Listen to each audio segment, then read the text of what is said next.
Hello everyone, welcome back to my channel. So ये third part है organisational structure का। इससे पहले हम लोगों ने दो पार्ट किया था। पहले में बेसिक्स डिस्कस किया था एंड सेकंड वाले में टाइप्स ऑफ फॉर्मल ऑर्गेनाइजेशन का दो टाइप हम लोगों ने डिस्कस किया था। तो आगे और देखते हैं जो भी टाइप्स रिमेनिंग है। टोटल 5 टाइप्स थी, जिसमें से line organisation, functional organisational structure हम लोगों ने कर लिया था। तो आज हम लोग करेंगे line and staff organisation, project management organisation structure और मैट्रिक्स ऑर्गेनाइजेशन स्ट्रक्चर। एक एक करके देखते हैं। Line and staff organisational structure क्या है? तो ये जो स्ट्रक्चर है ये कॉम्बिनेशन है लाइन जो स्ट्रक्चर था उसका और फंक्शनल स्ट्रक्चर का। अब कैसे वो देखिए।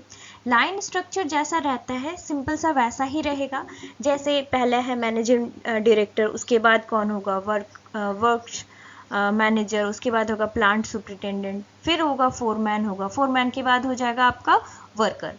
लेकिन line and staff organisational structure में क्या होता है कि बीच में दो स्पेशलिस्ट को अपॉइंट कर दिया जाता है, मतलब जो इस फील्ड के स्पेशलाइजेशन से बिलोंग करते हैं। जैसे क्वालिटी कंट्रोल इंस्पेक्टर हो गया और रिपेयर एंड मेंटेनेंस ऑफिसर हो गया।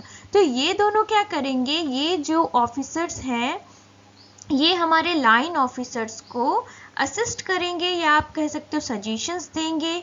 जो एक्सपर्टीज़ है उनकी उसमें वो उनको हेल्प करेंगे। ये अपने एक्सपर्टीज़ के थ्रू इनको हेल्प करेंगे और एफिशिएंटली वर्क करने के लिए। तो बस लाइन ऑर्गेनाइजेशन और line and staff organisational structure में एक ही डिफरेंस आपको यहाँ पे मेन दिखेगा। वो क्या है कि दो यहाँ पे स्पेशलिस्ट को अपॉइंट कर दिया जाता है लाइंस के बीच में।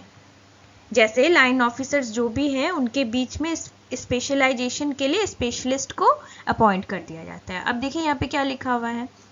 लाइन मैनेजर्स जो है जो कि डायरेक्टली रिस्पॉन्सिबल होते हैं कोर टास्क के लिए, लेकिन जो स्पेशलिस्ट होते हैं ये स्पेशलिस्ट क्या करते हैं, एक्सपर्ट एडवाइस और सपोर्ट प्रोवाइड करते हैं ताकि एक और ज़्यादा एफिशिएंट मॉडल बन सके। अब इसके एडवांटेजेस क्या होगी? एडवांटेजेस है एक्सपर्ट एडवाइस, क्योंकि यहाँ पे एक्सपर्ट को बीच में ऐड कर दिया जा रहा है जो कि स्पेशलिस्ट होते हैं अपने ही जो फील्ड के। मोटिवेटेड एम्प्लॉय रहेंगे क्योंकि एक क्लियर पाथ रहेगा उनको मोटिवेट करने के लिए। स्पेशलिस्ट है तो वो और अच्छे से काम वो कर पाएंगे, मोटिवेटेड फील करेंगे, अपॉर्चुनिटीज़ उनको मिलेगा। Improve decision making. अब कोई स्पेशलाइजेशन यहाँ पे जब हो रहा है तो डिसीजन मेकिंग में भी इम्प्रूवमेंट आएगी, है ना। लाइन मैनेजर जो भी डिसीजन लेंगे वो कंसल्ट करके लेंगे, एक्सपर्ट की एडवाइस लेके लेंगे, तो डिसीजन भी और ज़्यादा एक्यूरेट होगा। इसी तरह से डिसएडवांटेजेस भी है। पोटेंशियल कॉन्फ्लिक्ट हो सकता है क्योंकि ऑलरेडी यहाँ पे मैनेजर्स थे, यहाँ पे जो ऑफिसर्स थे उनके बीच में ऑफिसर्स को अपॉइंट किया जा रहा है स्पेशलाइजेशन के लिए। तो अब स्पेशलिस्ट ऑफिसर और जो लाइन ऑफिसर है उनके बीच में क्या हो सकता है, कॉन्फ्लिक्ट हो सकता है। वो लाइन ऑफिसर सोचेंगे कि क्यों, मुझे कोई एडवाइस की ज़रूरत नहीं है, मैं जैसा काम कर रहा था मैं वैसे ही काम करूँगा। लेकिन क्योंकि यहाँ पे ये एडवाइस देंगे स्पेशलिस्ट जो है तो इनको मानना पड़ेगा ज़बरदस्ती, तो इसी वजह से कॉन्फ्लिक्ट हो जाता है, एक दूसरे में डिसएग्रीमेंट हो जाता है। अब ये जो बोलेंगे हो सकता है ये डिसएग्री करे उस चीज़ से। अब है इंक्रीज्ड कॉस्ट। जब भी हम लोग किसी स्पेशलिस्ट को हायर करते हैं तो उसके लिए क्या है, हम लोगों को एक्स्ट्रा कॉस्ट पे करना पड़ता है। ये तो आपको पता ही होगा। आप अगर किसी आपकी कोई कंपनी है, आप उसमें अगर स्पेशलाइज्ड अकाउंटेंट रखना चाहते हो, सीए को रखना चाहते हो, नॉर्मल अकाउंटेंट की जगह सीए को रखना चाहते हो, तो आपको ज़्यादा पे करना पड़ेगा, आपको ज़्यादा सैलरी देनी पड़ेगी उनको, ठीक है, क्योंकि स्पेशलाइजेशन के लिए वो ज़्यादा सैलरी डिमांड करेंगे, तो इंक्रीज हो जाएगा आपका कॉस्ट। फिर ड्यूअल अथॉरिटी हो जाएगा। ड्यूअल अथॉरिटी कैसे, तो ये लाइन ऑफिसर का एक अथॉरिटी हो गया और एक हो गया आपका जो स्पेशलिस्ट ऑफिसर रहेंगे, है ना। Command from line as well as from staff manager. Staff manager मतलब जो स्पेशलिस्ट को अपॉइंट किया जाएगा। तो इस वजह से एम्प्लॉयज़ जो कंफ्यूज हो जाएंगे कि वो किन की बात सुने, लाइन ऑफिसर की बात सुने या फिर वो स्टाफ मैनेजर की बात सुने, है ना। तो इस वजह से ये डिसएडवांटेजेस हो गया। आई होप आपको ये वाला समझ में आ गया होगा। नेक्स्ट वाला देखते हैं। नेक्स्ट है प्रोजेक्ट मैनेजमेंट ऑर्गेनाइजेशन। नाम से ही आपको समझ में आ रहा होगा कि किसी प्रोजेक्ट को कंप्लीट करने के लिए जब कोई एक ऑर्गेनाइजेशन एक स्ट्रक्चर डेवलप करती है तो उस टेम्प्रोरी स्ट्रक्चर को हम लोग प्रोजेक्ट मैनेजमेंट स्ट्रक्चर कहते हैं या प्रोजेक्ट मैनेजमेंट ऑर्गेनाइजेशन स्ट्रक्चर कहते हैं, क्योंकि ये किसी भी प्रोजेक्ट को, जो टेम्प्रोरी प्रोजेक्ट है जो भी चल रहा है, उसको मैनेज करने के लिए बनाया जाता है। इसमें जैसे देख लीजिए मैनेजिंग डायरेक्टर है। अब ये मैनेजर प्रोजेक्ट डिवीज़न 1 मतलब एक प्रोजेक्ट के लिए ये है, एक प्रोजेक्ट के लिए ये है। अब पहले वाले प्रोजेक्ट के लिए किन किन को रखा गया है, इंजीनियर रखा गया है, R&D मैनेजर रखा गया है, research and development, accounts officer रखा गया है, पर्सनल ऑफिसर रखा गया है और इसमें एक क्लर्क भी रखा गया है। इस तरह का जो ऑर्गेनाइजेशन स्ट्रक्चर है वो प्रोजेक्ट को ध्यान में रखते हुए बनाया जाता है ताकि जो प्रोजेक्ट है वो स्पेसिफाइड टाइम फ्रेम में कंप्लीट हो सके और एक पर्टिकुलर वे में एफिशिएंटली लोग काम कर सके उसके अंडर। इसमें क्या है कि जो प्रोजेक्ट टीम है उसको कौन लीड करता है, तो प्रोजेक्ट मैनेजर लीड करता है। जैसे स्कूल, फॉर एग्जांपल स्कूल में भी जब प्रोजेक्ट दिया जाता था तो ग्रुप प्रोजेक्ट जब मिलता था तो उसमें क्या होता था, एक को हम लोग कैप्टन बना लेते थे या एक को हम लोग ग्रुप कैप्टन बनाते थे। वैसा ही ग्रुप कैप्टन जैसा ही यहाँ पे प्रोजेक्ट मैनेजर है, ठीक है, जो कि हेल्प करता है किसको, अपने पूरे टीम को असिस्ट करता है, क्या रिसोर्सेज लगेगा, कैसे मतलब अथॉरिटी उसको मिलती थी कि कैसे वो लीड करेगा टीम को। उसी तरह यहाँ पे भी प्रोजेक्ट मैनेजर को अथॉरिटी मिलती है अपनी टीम को लीड करने के लिए, क्या क्या रिसोर्सेज लगेगा वो बताने के लिए। ये ऑर्गेनाइजेशन से कोई सेपरेट नहीं है, ये किसी लाइन ऑर्गेनाइजेशन या लाइन एंड स्टाफ ऑर्गेनाइजेशन या फंक्शनल ऑर्गेनाइजेशन स्ट्रक्चर के अंदर ही इसको बनाया जाता है स्पेसिफिक किसी प्रोजेक्ट को कंप्लीट करने के लिए। ये कोई अलग से आपका ऑर्गेनाइजेशन का स्ट्रक्चर नहीं बन जाता है कि ऑर्गेनाइजेशन से हट के कोई नहीं बन जाता है, ये उसी के अंदर में ही बनता है। अब इसका एडवांटेज क्या है, strong focus on project objective. Of course ये प्रोजेक्ट मैनेजमेंट है तो ये प्रोजेक्ट ऑब्जेक्टिव को पूरा करने के पे फोकस करेगा, इसीलिए क्या है स्ट्रॉन्ग फोकस, ये एक एडवांटेज हो गया।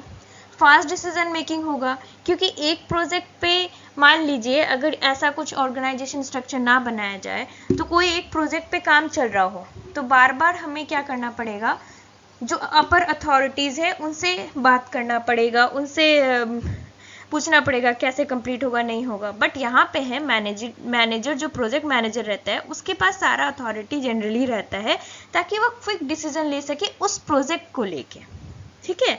जो प्रोजेक्ट के लिए उसको मैनेजर बनाया गया है उसके रिगार्डिंग जो भी डिसीजन होगा वो लेगा, क्विक डिसीजन हो जाता है। इसीलिए फिर फ्लेक्सिबिलिटी और अडेप्टेबिलिटी हो जाता है। ये जैसा प्रोजेक्ट है, जैसा नीड है उस तरह का स्ट्रक्चर बनाया जाएगा, जैसा प्रायोरिटी है उस तरह से यहाँ पे काम होगा। तो ये 3 एडवांटेजेस हो गया। डिसएडवांटेजेस क्या है, अब कॉस्टली तो होगा ही क्योंकि अब मान लीजिए ऑलरेडी आपका ऑर्गेनाइजेशन स्ट्रक्चर है, चाहे लाइन हो, चाहे फंक्शनल हो, चाहे लाइन एंड स्टाफ हो, उसके अंदर आप एक बना रहे हो ऑर्गेनाइजेशन का मतलब कि स्ट्रक्चर। तो उसमें प्रोजेक्ट, हर एक प्रोजेक्ट मान लीजिए 10 प्रोजेक्ट चल रहा है तो 10 प्रोजेक्ट के लिए 10 ऑर्गेनाइजेशन ये प्रोजेक्ट मैनेजमेंट स्ट्रक्चर बन रहा है आपका। तो यहाँ पे कहीं ना कहीं क्या हो जाता है, ये हाई कॉस्ट हो जाता है। रिसोर्सेज वगैरह या स्मॉल प्रोजेक्ट के लिए अलग अलग स्ट्रक्चर बना दिया जाए तो उस हाई कॉस्ट डिमांड करने लग जाता है। फिर रिसोर्स डुप्लीकेशन,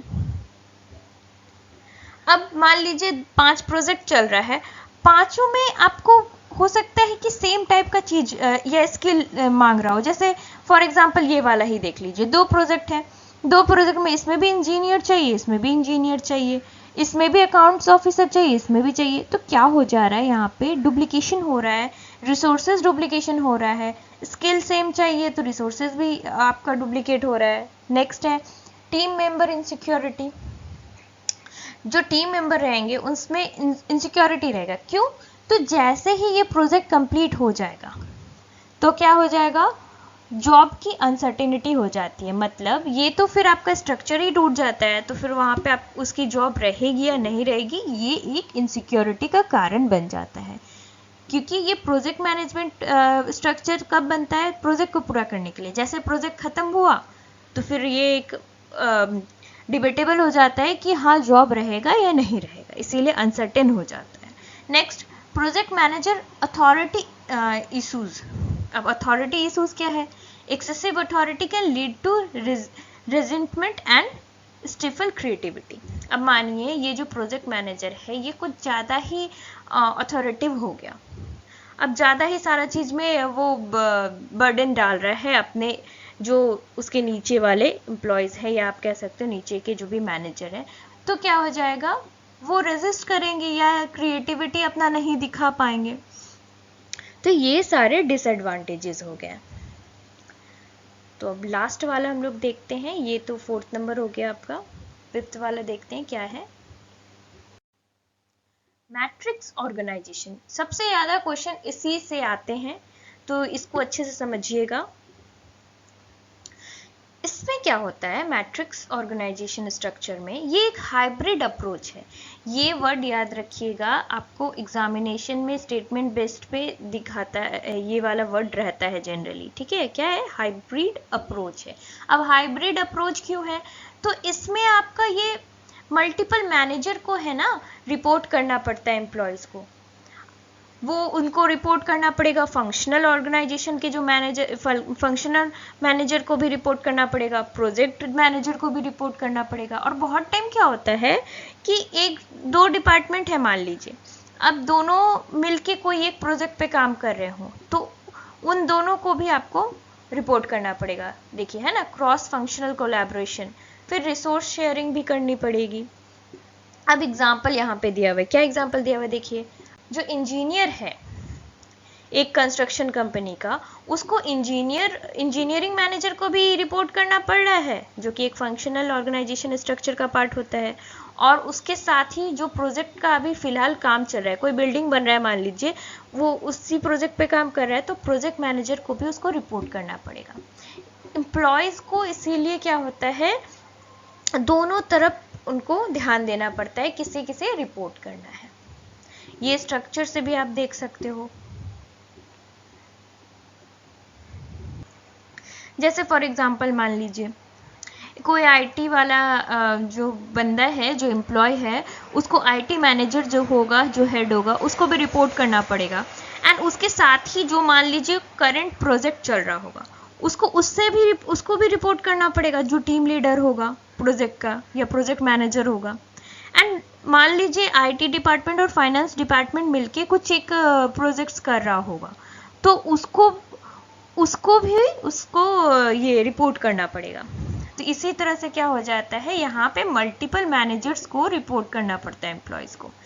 एडवांटेजेस क्या है, फ्लेक्सिबिलिटी है, अडेप्टिबिलिटी है। इसका मतलब क्या है, और मैट्रिक्स ऑर्गेनाइजेशनल स्ट्रक्चर जो है वो अलाउ करता है कि कोई भी प्रोजेक्ट नया आता है या मार्केट डिमांड जैसा है उस तरह क्विकली खुद को चेंज करे और अडेप्ट करे चेंजेस को, ठीक है। और रिसोर्स शेयरिंग, अब एक साथ सब कोई काम कर रहे हैं, बहुत सारे मैनेजर को रिपोर्ट करना पड़ रहा है, तो क्या हो जाएगा, मल्टीपल प्रोजेक्ट्स भी चलेगा। तो यहाँ पे रिसोर्स ऑप्टिमाइजेशन तो होगा ही, उसके साथ यूटिलाइजेशन जो है वो शेयर करना पड़ेगा। फिर एम्प्लॉय डेवलपमेंट होगा, क्योंकि डिफरेंट डिपार्टमेंट्स में के साथ वो काम करेंगे, डिफरेंट ग्रुप्स में काम करेंगे, डिफरेंट टीम्स में काम करेंगे, तो एक दूसरे से बहुत कुछ सीख पाएंगे, नया चीज़ सीख पाएंगे, डाइवर्स प्रोजेक्ट पे काम करेंगे, तो एम्प्लॉयज़ स्किल और एक्सपीरियंस दोनों इन्हांस होगा। डायनेमिक इन नेचर, अब डायनेमिक तो है ही ना, क्योंकि वो एक ही मोनोटोनस काम नहीं कर रहे हैं, वो फंक्शनल स्ट्रक्चर में रहते हुए भी बाउंड्रीज को पार करके दूसरे एम्प्लॉयज से बात कर रहे हैं। आईटी वाला फाइनेंस वाले से बात कर रहा है, फाइनेंस वाला एचआर वाले से बात कर रहा है, एचआर वाला मार्केटिंग वाले से बात कर रहा है, मतलब एक दूसरे से सब बात कर रहे हैं, कम्युनिकेट कर रहे हैं, और अपनी बाउंड्रीज के बाहर जाके भी वो काम कर रहे हैं। इस वजह से क्या है, मोर डायनेमिक है ये। इन्हांस्ड मोटिवेशन कैसे इन्हांस्ड हो रहा है, अब उनको वैल्यू दी जा रही है, वो डिफरेंट प्रोजेक्ट्स दिए जा रहे हैं काम करने के लिए, कंट्रीब्यूट करने दिया जा रहा है डिफरेंट एरियाज में, तो इस वजह से वो मोटिवेटेड फील करेंगे और अपना बेस्ट देंगे। अब डिसएडवांटेजेस देख लेते हैं इसके। पहले तो यही होना चाहिए कि मैनेजर्स डिफरेंट मल्टीपल मैनेजर्स को जब रिपोर्ट करें एम्प्लॉयज, तो डुअल रिपोर्टिंग की वजह से कंफ्यूजन क्रिएट हो जाता है एम्प्लॉयज को कि किसकी सुने और किसकी ना सुने, किसको प्रायोरिटी दे और किसको ना दे। रिस्पॉन्सिबिलिटीज भी बहुत ज़्यादा बढ़ जाती है। अब इस वजह से कॉन्फ्लिक्ट भी होगा, क्योंकि क्या हो जाएगा ना कि कंपीटिंग प्रायोरिटीज अलग अलग हैं सबकी, डिफरेंट पर्सपेक्टिव भी हो सकता है फंक्शनल मैनेजर और प्रोजेक्ट मैनेजर का, जिसकी वजह से डिसएग्रीमेंट होगा और फिर कॉन्फ्लिक्ट हो जाएगा। फिर और क्या है, स्लोअर डिसीजन मेकिंग, कोऑर्डिनेशन और कोलैबोरेशन यहाँ पे करना पड़ता है, मल्टीपल स्टेक होल्डर्स रहते हैं, इसी वजह से डिसीजन मेकिंग जो प्रोसेस है वो स्लो डाउन हो जाता है। कॉम्प्लेक्सिटी इंक्रीज हो जाएगा। अब ट्रेडिशनल हायरार्की को छोड़ के आप अगर मोर कॉम्प्लेक्स हायरार्की यहाँ पे बना रहे हो, डिफरेंट डिपार्टमेंट्स के साथ मिल के कम्युनिकेशन अलग अलग होंगी, स्ट्रॉन्ग लीडरशिप चाहिए होगा, तो कॉम्प्लेक्सिटी तो बढ़ेगी यहाँ पे, है ना। रिसोर्स एलोकेशन चैलेंजिंग, अब balancing resource across multiple project, ये बहुत बैलेंस करना बहुत डिफिकल्ट हो जाता है। मल्टीपल प्रोजेक्ट जब एक ही टाइम पे चल रहा है, डिफरेंट डिपार्टमेंट्स के साथ चल रहा है, तो एफिशिएंटली एलोकेशन जो है रिसोर्सेज का, वो एक चैलेंजिंग टास्क हो जाता है।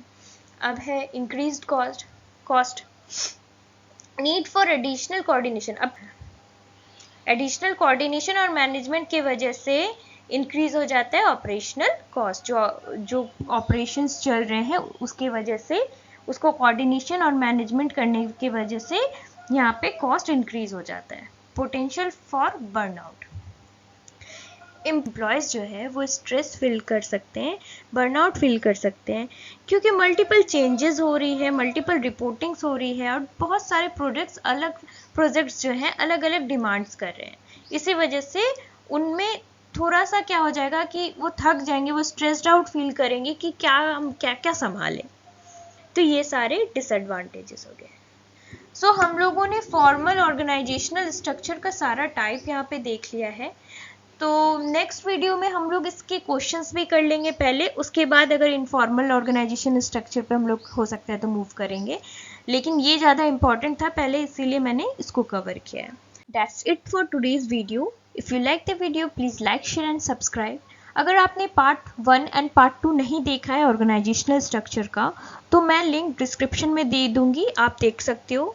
इसके अलावा हम लोगों ने पहले थ्योरीज बहुत सारे कवर किए थे, जो कि एग्जामिनेशन पॉइंट ऑफ व्यू से बहुत इंपॉर्टेंट है, तो आप अगर उनको भी देखना चाहते हो तो उसकी भी लिंक मैं डिस्क्रिप्शन में दे दूंगी। So stay tuned for more such videos. Thank you for watching.